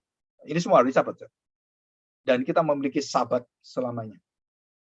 Dan ini kehidupan Kristen yang memberkati dan yang menguasai kita. Dan ini kekuatan yang sangat luar biasa. Ya. Perhatikan baik-baik, ini semua kekuatan yang luar biasa dalam iman kita. Kita melihat keilahian Kristus bukan hanya dalam mujizatnya, bukan hanya dalam karya-karya seperti itu, tapi kita melihat ada sesuatu yang menyelamatkan kita. pengenalan kita akan Kristus. Bukan hanya pengenalan secara umum manusia, secara keinginan, kebutuhan, keperluan kita, tetapi kita melihat bahwa ada maut, ada kutukan, ada kematian, dan kita tidak bisa disembuhkan dengan kita melihat mujizat. Oh, aku percaya Tuhan, kamu Tuhan saya, percaya. Dan kita belum pernah mengalami lahir baru. Belum pernah mengakui Tuhan dalam kematiannya, mati bagi dosa saya, melepaskan saya. Jadi, wujud secara praktisnya apa, Pak? Nah, saudara, ada orang yang percaya pada Tuhan Yesus, dan dia bisa menyanyi tentang Tuhan Yesus, dia bisa beribadah dengan luar biasa, dia bisa berkhotbah, dia bisa menjadi WL, dia bisa melakukan banyak hal, tetapi dia tidak pernah mengalami Kristus hidup dalam dirinya. Kenapa? Saudara, ini contoh, ya, dan ini bisa contoh yang banyak. Nah, waktu dia menjadi pemimpin, waktu dia menjadi WL, menjadi rohaniawan sampai pendeta pun, diaken, penatua sekalipun, saudara. Tetapi waktu dia hidup dalam bisnisnya, hidup dalam rumahnya, hidup bersama dengan istri, anaknya, suaminya, saudara, di situ tidak nampak karakter buah Roh Kudus, karakter Kristus. Dia milik Kristus, dia ada darah Kristus. Tapi dia orang yang begitu duniawi dan melakukan semua di dalam ketidakkudusan dan tidak pernah mengagungkan, merajakan, dan menuankan Kristus dalam hidupnya. Saudara, itu semua menjadi kematian yang luar biasa. Jadi kita harus hati-hati ya menerima tentang siapakah Kristus ini. Karena itu akan mengubah seluruh roh kita, seluruh daging kita. Kita diubahkan dan daging kita ini harus dilatih. Untuk apa? Taat kepada roh kita yang sudah mendapatkan roh Kristus. Roh Kristus yang memperteraikan kita dengan darahnya. Dan tubuh kita bukan milik kita lagi. Seperti Paulus katakan, hidupku bukan aku lagi, tetapi Kristus. Kita semua adalah anak-anak Bapa surgawi. Dan Roh Kudus yang memampukan kita untuk menyebut Abba, Bapa. Itu adalah Allah kita, Abba, Bapa. Seperti Tuhan menyebut Bapa itu adalah dirinya sendiri. Satu, aku dan Bapa adalah satu. Allah adalah Bapakku dan kita semua juga sama seperti Kristus. Bahwa Allah adalah Bapak kita dan kita anak-anak di dalam Kristus yang adalah anak Bapa. Saudara, di situ akhirnya kita mendapatkan satu materai, satu jaminan dan satu janji Tuhan bahwa kita tidak akan dilepaskan. Kenapa? Karena Kristus yang melakukan dan dia tidak lakukan berulang-ulang seperti imam-imam besar itu yang banyak dosanya. Kenapa diulang? Karena imam ini berdosa. Imam baru lagi, berdosa lagi. Ayo kamu sucikan dirimu dulu, baru bawa persembahan umatmu. Kamu sucikan dulu, bawa Tuhan Yesus. Dia tidak perlu disucikan, dia tidak perlu ditebus, dia tidak perlu dikuduskan, karena dia yang kudus. Dan waktu dia melakukan, barulah dia bisa melakukan sekali untuk selamanya. Dan di sini berkali-kali nggak sempurna, berkali-kali. Kenapa? Karena ini menunjuk pada Kristus. Pekerjaan sempurna seorang manusia dan ilahi, dia adalah Yahweh sendiri. Dan dia mengampuni dosa kita, dia menerima dosa kita, dan dia menyatakan kasih-Nya menutupi dosa kita.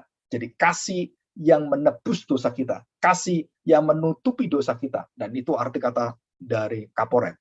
Jadi tutup pendamaian yang menutupi semua keagungan Tuhan, kemurahan Tuhan. Dan darah Yesus dicurahkan, ditumpahkan, ditutup pendamaian tabut perjanjian itu dan dicurahkan. Dan disitulah waktu sudah mencapai tutup itu yang dari emas itu, darah anak domba yang dipersembahkan itu akhirnya dinyalakan api dari surga. Begitu nempel seperti itu darahnya langsung nyala. Bukan api biasa, ini api kemuliaan sampai membumbung ke langit, sampai tembus ke surga. Jadi kemah pertemuan, tabernakel itu, tabut perjanjian yang ada di ruang maha suci itu. Dan waktu imam itu memberikan darahnya, dan kemudian nyala, saudara, itu nyala langsung. Setiap hari, setiap saat itu nyala terus. Dan selamanya. Sampai 40 tahun. 40 tahun. Itu tidak pernah tinggalkan tiang awan dan tiang api dalam diri bangsa Israel. Bayangkan, saudara, 40 tahun dunia dibawa dalam satu keindahan, melihat bagaimana Allah menjanjikan penebusan, penyertaan, dan seluruh pengampunannya pada bangsa ini. Dan dia hadir 40 tahun. Dan itu, saudara, itu yang sampai kepusaran ke langit itu, kekudusan Tuhan itu yang hadir di dalam tahtanya Maha Suci, dalam tabut perjanjian, semua bangsa, seluruh bangsa melihat semua. Sampai bangsa Kanaan gemeter semua. Bangsa Israel lihat bangsa Kanaan gemeter. Bangsa Kanaan lihat bangsa Israel gemeter. Kenapa gemeter? Bangsa Israel lihat, gede-gede, waduh, luar biasa. Gitu. Nah, bangsa Kanaan lihat bangsa Israel, lihat Tuhan, waduh, mati aku. Saudara, beda pandangannya. Yang satu melihat kerohanian yang, wah, ada penjaganya, ada kekuatan luar biasa. Di sini ketakutan semua. Nah, anehnya bangsa Israel, waktu tidak melihat Tuhan, melihat mereka, takut mereka. Padahal bangsa itu melihat, bangsa-bangsa melihat Tuhan, ketakutan semua. Dan siapa yang bisa melihat ini? Siapa yang bisa melihat ini? Kaleb dan Yosua. Saudara, kita butuh anak-anak muda Kaleb dan Yosua yang melihat visi ke depan, yang melihat kekuatan kematian Kristus dan kebangkitannya di dalam kuasa ilahi dan kemanusiaan yang sempurna. Dan waktu kita bawakan itu sebagai khotbah kita, bawakan itu dalam hidup kita, dalam bisnis kita, dalam seluruh rancangan bagian rencana-rencana hidup kita, dan semuanya kita kemudian dikamiri seperti Abraham Kuyper katakan, tidak ada satu inci pun dalam hidup kita Tuhan tidak bertata, Tuhan tidak mengatur, Tuhan tidak pelihara, dan Tuhan tidak jaga kita. Dan semua itu adalah kekuatan sempurna Allah. Dan kita bersyukur. Jadi di dalam Lukas 16:31 ini kita belajar. Apa yang kita pelajari? Jelas sekali. Bahkan sampai orang bangkit sekalipun, kalau tidak percaya kesaksian Musa dan semua firman Tuhan tidak percaya, nggak ada gunanya. Jadi apa yang harus kita ajarkan? Bukan nubuat, bukan mujizat, tetapi kasih Allah yang ada dalam kitab firman Tuhan tentang Kristus. Yohanes 3:16. Begitu besar kasih Allah kepada dunia ini. Mencintai manusia yang berdosa dengan menjadikan anaknya menerima dosa. Dan itu jalan satu-satunya. Dan itulah membuat kita kemudian percaya dan menerima hidup yang kekal. Jadi saya menghimbau kita semuanya, kalau kita menerima Kristus dengan sungguh-sungguh, saudara, semua apa yang ada dalam hidup kita, kita betul-betul bergantung pada Dia. Ada mujizat atau tidak ada mujizat. Dalam kesulitan atau dalam kelempengan, di dalam seluruh rintangan atau dalam seluruh kemenangan, saudara, semua itu sama di hadapan Tuhan. Dan kita tetap tidak tergoyahkan iman kita kepada Tuhan. Dijawab doa atau tidak dijawab, Tuhan tetap bersama dengan saya, menjawab seluruh hidup saya bersama dengan Tuhan. Dan itulah iman yang benar. Iman yang sungguh-sungguh diluruskan oleh Tuhan Yesus. Dan semua murid diluruskan kembali oleh Tuhan. Dan waktu Dia terangkat, semua murid menunggu terus. Kemana Dia? Dan dua malaikat yang berada di sisi Kristus itu mengatakan pada mereka, ayo, kamu jangan lihat ini semuanya. Dia akan datang seperti ini. Dan kamu beritakan tentang Kristus yang mati bangkit. Beritakan. Nah, barulah mereka sadar. Ada satu tanggung jawab. Dan kita berdoa. Ya, bahwa rasul-rasul tidak pernah memberitakan yang lain. Mereka memberitakan berita tentang Kristus, tentang Injil, pengajaran berita, perkataan Kristus yang adalah hidup yang kekal. Ya, mari kita berdoa dan kita mohon pertolongan Tuhan supaya kita ditolong dalam kelemahan-kelemahan kita, mengerti poin-poin penting hari ini yang kita mendapatkan penjelasan. Mari kita berdoa. Bapa yang baik, kami bersyukur di hadapan-Mu hari ini. Kami percaya Tuhan, kami bukan mendengarkan pengajaran sejarah, pengajaran matematika, pengajaran fisika, yang bisa diajarkan dan kami dengarkan dari dunia ini. Tetapi yang kami dengarkan hari ini adalah firman yang kekal, perkataan-perkataan Kristus, pribadi yang kami sembah, kami puji, bukan hanya guru, bukan hanya nabi, seperti orang-orang beragama yang melihat kami, Tuhan. Tapi sungguh Engkau adalah Tuhan Allah kami. Engkau pemilik hidup kami, pencipta kami. Engkau yang berada dalam seluruh kekekalan itulah. Yang menjamin kami. Dan yang mengasihi kami. Yang menebus dosa kami. Tuhan, kami bersyukur hari ini. Bawalah hati kami supaya kami percaya kepada Engkau seutuhnya. Dan kami tetap dalam seluruh hidup kami. Tuhan, tegakkan jika kami goyah. Tuhan, kuatkan kami jika kami lemah. Tuhan, yakinkan kami pada saat kami ragu-ragu. dan Tuhan pimpin kami, insafkan kami pada saat kami jatuh di dalam dosa-dosa kami. Terima kasih Bapa untuk seluruh kemuliaan anak-Mu, keindahan dan kemilauan surgawi, cahaya gambaran ini Tuhan. Kami sudah dapat menangkap dengan iman dan roh kami. Dengan pengetahuan kami yang sudah tunduk pada firman Tuhan, kami bisa mengerti ini. Terima kasih Roh Kudus yang juga memberikan pada kami satu pengertian sehingga kami bisa menerima ini semua. Terima kasih. Di dalam nama Tuhan Yesus kami serahkan doa kami ini. Amin.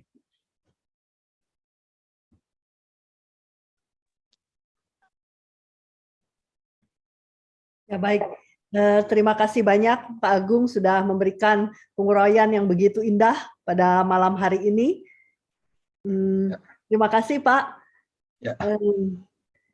Baiklah, kepada Bapak Ibu dan saudara-saudara yang sudah mendengarkan penguraian dari Pendeta Agung Wibisana, mungkin ada pertanyaan-pertanyaan yang timbul di dalam benak Bapak Ibu sekalian, silahkan boleh langsung dituliskan di dalam chat room dari Zoom ini, atau bagi Bapak Ibu yang ikut di melalui YouTube, boleh tulis di kolom komentar, atau juga di dalam WA group masing-masing, silahkan ditulis pertanyaannya.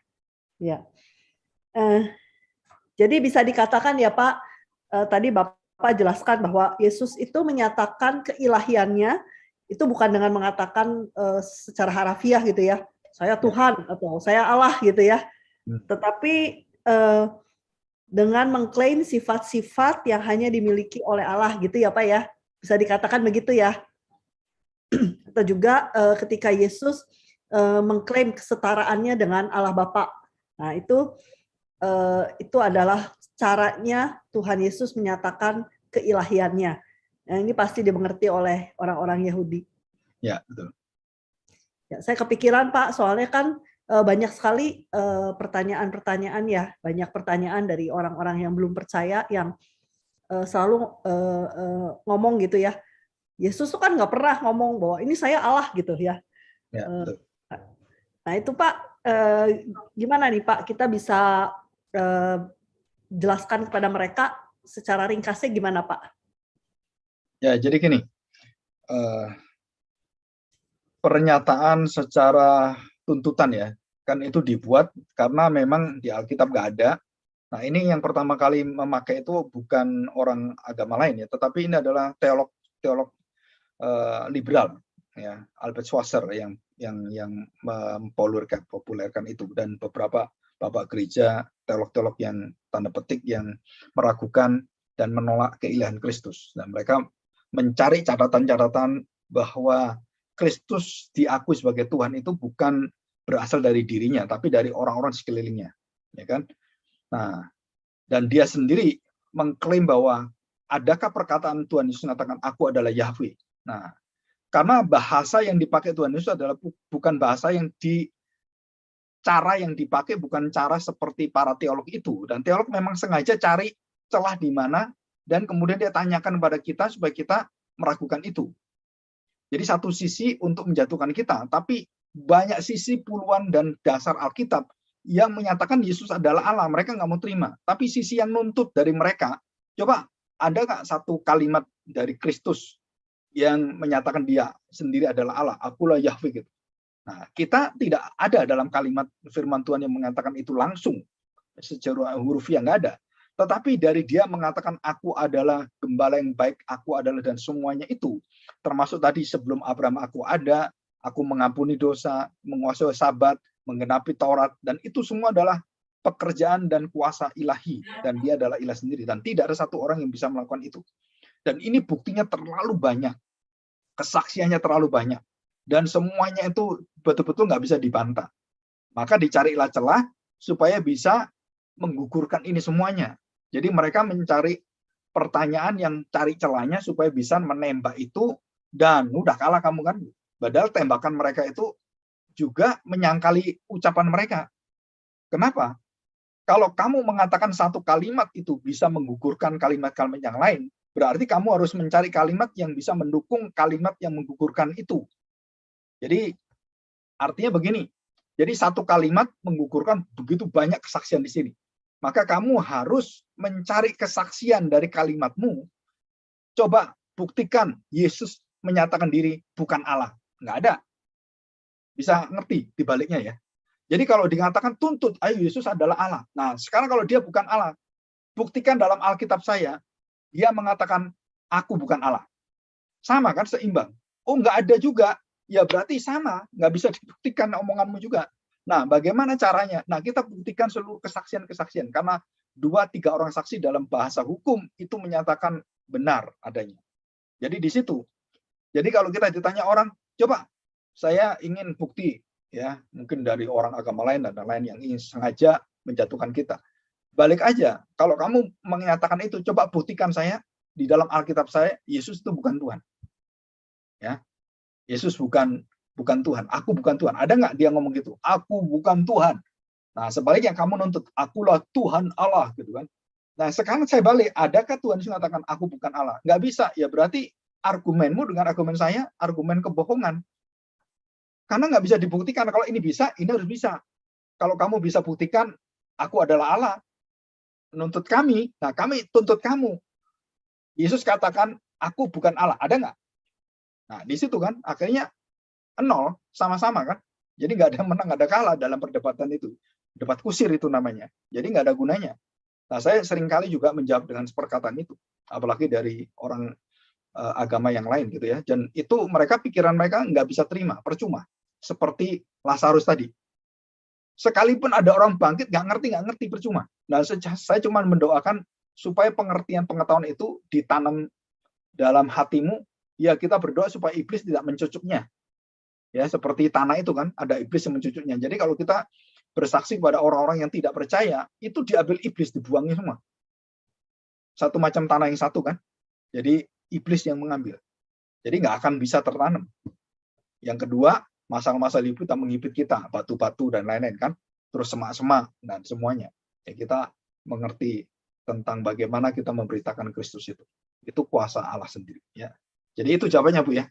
Jadi pertama dibalik, yang kedua, ya kesaksiannya terlalu banyak kalau Yesus dinyatakan sebagai Allah. Di situ. Mulai dari malaikat, orang gila, iblis, semua roh-roh jahat itu menyatakan dia adalah Allah gitu. Bahkan orang-orang Farisi kan tadi, orang Yahudi kan juga mengatakan, kamu mengampuni, kamu menyatakan diri dengan Allah sama, kamu Allah berarti. Kamu menghujat Allah. Nah, seperti itu. Jadi jelas semuanya ya. Oke, terima kasih.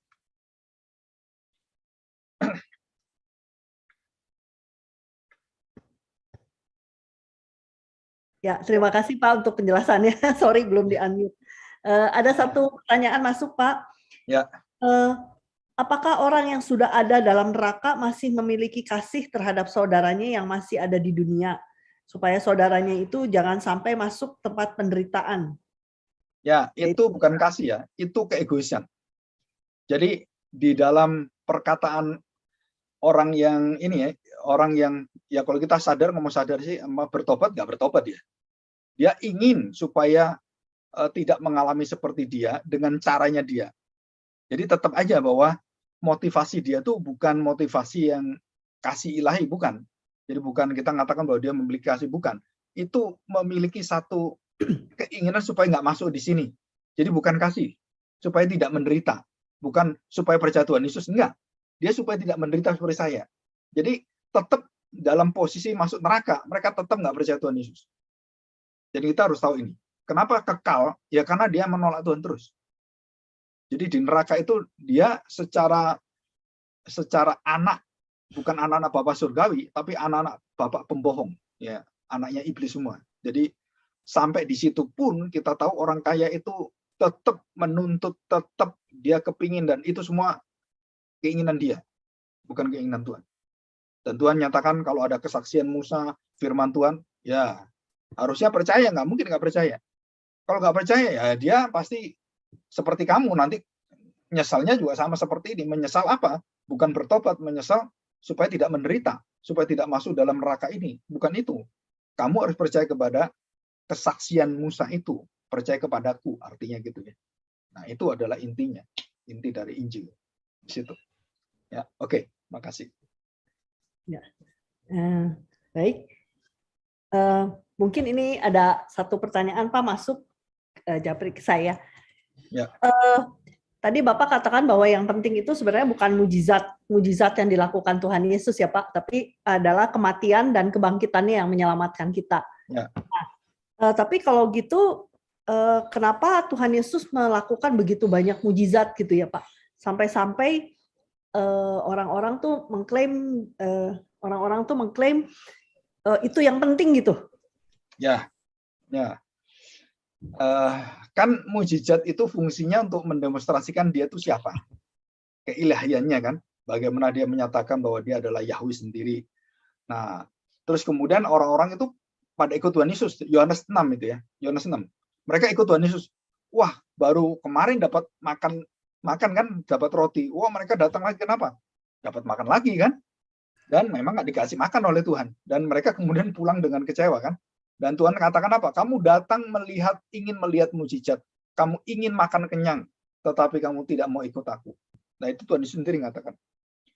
Jadi fungsinya apa mujizat? Selain membuat orang percaya dia adalah utusan Allah, bukan hanya nabi ya, tapi dia adalah Mesias.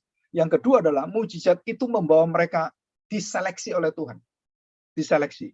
Kamu percaya saya, ikut terus. Kamu cari makan, kamu keluar. Jangan ikut saya. Dan itu Tuhan yang seleksi. Dan itu dikatakan Tuhan dalam Yohanes 16, Yohanes pasal 6 ayat 40 sampai terus ke bawah. Itu ada. Jadi diusir. Bahkan murid-muridnya itu juga diusir. Coba kita lihat ya. Saya bacakan. Jadi ini kadang-kadang kita harus seimbang memberitakan firman Tuhan supaya kita ya istilahnya bisa bisa ngerti dengan baik itu. Ini ya. Ayat 60 ya. Yohanes 6 ayat 60. Sesudah mendengar semuanya itu, banyak dari murid-murid Yesus yang berkata, perkataan ini keras. Ya, jadi keras itu artinya aduh sulit diterima. Ya ini sulit dicerna gitu kan. Siapakah yang sanggup mendengarkannya? Yesus yang dalam hatinya tahu bahwa murid-muridnya bersungguh-sungguh tentang hal itu, berkata pada mereka, ini keilahian dia. Dia tahu hatinya. Nah, hatimu apa? Dia tahu. Kamu tidak percaya saya sebenarnya. Kamu hanya cari keuntungan bagi saya. Kamu hanya mencari kesempatan supaya dapat berkat dari saya. Nah, ini dikatakan, Yesus yang dalam hatinya tahu bahwa murid-muridnya bersungguh-sungguh tentang hal itu, berkata pada mereka, adakah perkataan itu menggoncangkan imanmu?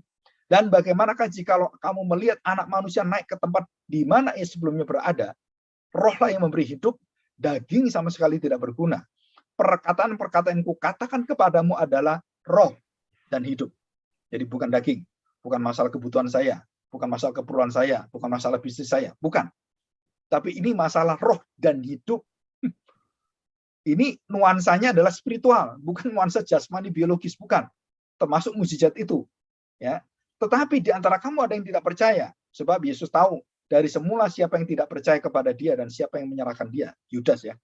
Lalu ia berkata, sebab itu telah kukatakan kepadamu, tidak seorang pun dapat datang kepadaku kalau Bapa tidak mengaruniakannya kepadaku. Mulai dari waktu itu banyak murid-muridnya mengundurkan diri dan tidak lagi mengikuti dia. 66. Jadi 666. Jadi 6666. Gampang ya. Yohanes 6666. Itu peringatan bagi orang-orang yang ikut 666. Ya. Mulai saat itu, waktu itu banyak muridnya, bukan 1-2 orang ya. Banyak, jadi mayoritas pergi semua. Dan sebagian kecil muridnya tinggal. Dan bagaimana murid yang tinggal itu? Maka kata Yesus kepada ke-12 muridnya, apakah kamu tidak mau pergi juga? Terus jawaban ini yang menjadi pembuka kelas ini. Ayat 68. Yohanes 6:68. Jawab Simon Petrus kepadanya, Tuhan, kepada siapakah kami akan pergi? Perkataanmu adalah perkataan hidup yang kekal. Jadi bukan mujizatnya yang menyelamatkan kita. Bukan kuasa-kuasanya membutakan orang buta tercelik itu yang membuat kita kemudian bisa menerima keselamatan. Bukan. Tapi ini perkataanmu yang kekal. Waktu kamu mati bagiku di kayu salib dan menjamin bagi saya. Dan itu yang membuat kita akhirnya percaya. Jadi itu jelas sekali bukan hanya mujizat yang dilihat. Tetapi kamu percaya pada sayanya. Bukan cuma perbuatan mujizat saya, bukan. Kamu bisa mencari kesempatan-kesempatan. Kamu dapatkan makanan, kamu dapatkan mujizat, dan 10 orang kusta nggak balik. Yang balik cuma 1. Kan aneh itu. Yang 9 kemana? Dan itu jelas sekali bahwa bukan hal itu yang Tuhan mau. Tapi kamu lihat saya. Siapa saya sebenarnya? Jangan lihat kekagumanmu, lihat perbuatan saya. Ini loh, sayanya. Kita juga sama, melihat orang juga sama. Kita melihat orang juga melihat kepada kekaguman kita akan orang-orang itu ya. Tetapi kita tidak melihat bagaimana Tuhan membuat orang itu begitu luar biasa. Di dalam dirinya ada Kristusnya itu. Dan kita menghormati Kristusnya bukan karena orang itu, bukan karena pendeta itu, bukan karena kehebatan dia, bukan. Tapi karena Kristusnya yang luar biasa. Ini harus tahu jelas. Maka kita tidak mengkultuskan, mengidolakan, dan mengagung-agungkan nama orang. Kita hanya mengagungkan nama Kristus dalam seluruh hidup kita. Ya, itu di situ. Ya, oke, terima kasih. Ya. Baik, Pak. Mungkin pertanyaannya sudah dijawab semua untuk malam ini. Ya. Mungkin bagi Bapak Ibu yang masih ada pertanyaan tapi belum sempat menuliskan, boleh dituliskan saja di dalam WA Group. Nanti akan dibahas pada pertemuan yang akan datang. Ya. Jadi Bapak Ibu, kita akan berjumpa kembali pada hari Kamis yang akan datang. Jangan sampai ketinggalan pelajarannya karena tadi Pak Agung sudah kasih sneak peek-nya ya sedikit, akan ada pembahasan yang semakin mendalam ya tentang Kristus dan karya penebusannya akan diuraikan pada minggu yang akan datang. Baik, pertemuan pada malam hari ini sampai di sini. Sampai berjumpa Bapak, Ibu, dan saudara-saudari sekalian. Tuhan Yesus memberkati.